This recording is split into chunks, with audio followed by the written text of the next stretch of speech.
दोस्तों, जब कश्मीर के राजा हरि सिंह हिंदू थे तो फिर कश्मीर में हिंदू आबादी ज्यादा क्यों नहीं थी। जब राजा हरि सिंह डोगरा ठाकुर थे तो फिर उनकी प्रजा मुस्लिम कैसे हो गई। क्या शुरू से ही कश्मीर मुस्लिम बाहुल्य इलाका ही था। कश्मीर में फिर कश्मीरी पंडित कहां से आए। में राजा हरि सिंह के समय यानी 1925 से 1947 तक आबादी का बड़ा हिस्सा मुस्लिम हो चुका था, जबकि हरि सिंह स्वयं हिंदू डोगरा राजवंश से थे। ये स्थिति ऐतिहासिक प्रक्रियाओं का परिणाम थी जो कई शताब्दियों पहले शुरू हुई थी।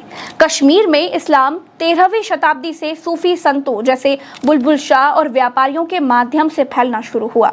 1339 में शाहमीर वंश ने पहली मुस्लिम सल्तनत स्थापित की।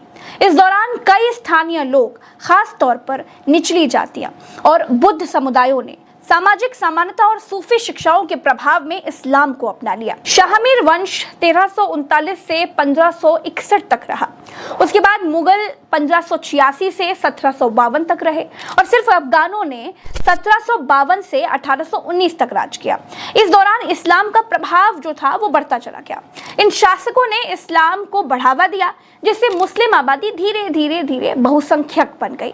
हालांकि हिंदू और बौद्ध परंपराएं भी अस्तित्व में रही थी। इसके बाद 1846 में डोगरा राजवंश ने कश्मीर पर नियंत्रण प्राप्त किया। इस समय तक कश्मीर की आबादी में मुस्लिम बहुसंख्यक लगभग 70% से 80% तक हो गए थे। डोगरा शासकों, विशेष तौर पर हरि सिंह के शासनकाल में मुस्लिम आबादी को सामाजिक और आर्थिक रूप से कुछ हद तक हाशिए पर रखा गया, जिससे असंतोष बढ़ा।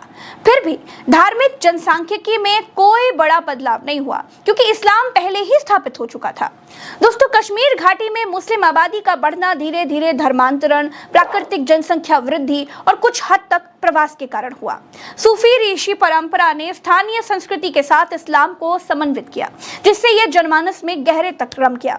दूसरी ओर हिंदू आबादी, खास तौर पर कश्मीरी पंडित, अल्पसंख्यक बन गई, जो मुख्य रूप से उच्च वर्गों और प्रशासनिक भूमिकाओं में केंद्रित थी। हरि सिंह के समय कश्मीर की आबादी में मुस्लिम बहुमत था, लेकिन शासन हिंदू राजा के हाथ में था।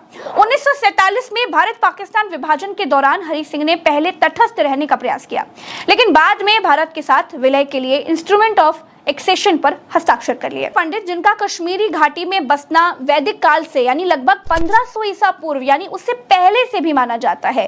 पुरातात्विक साक्ष्यों के अनुसार कश्मीरी पंडित आर्य समुदायों का हिस्सा थे। क्योंकि कुल मिलाकर दोस्तों, कश्मीरी पंडित कश्मीरी घाटी में वैदिक काल से बसे थे, जबकि इस्लाम 13वीं और 14वीं शताब्दी में सूफी संतों और शाहमीर वंश के माध्यम से पहुंचा। कश्मीरी पंडित पहले आए।